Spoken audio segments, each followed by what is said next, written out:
The 3-push switches switchpad is a compact and versatile input module designed for controllers in various electronics applications. It serves as an easy interface for human-machine interaction, ideal for use in embedded systems, robotics, and interactive projects.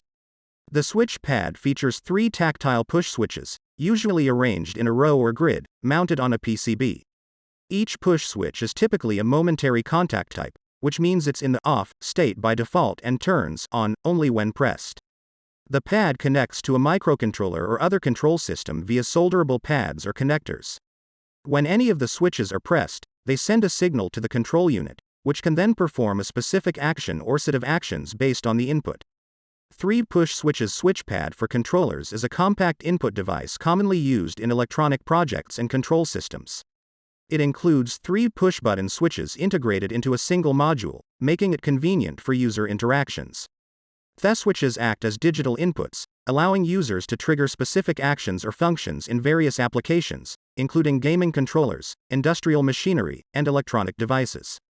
They are valued for their simplicity and ease of integration, providing tactile feedback for user input and enhancing the user experience.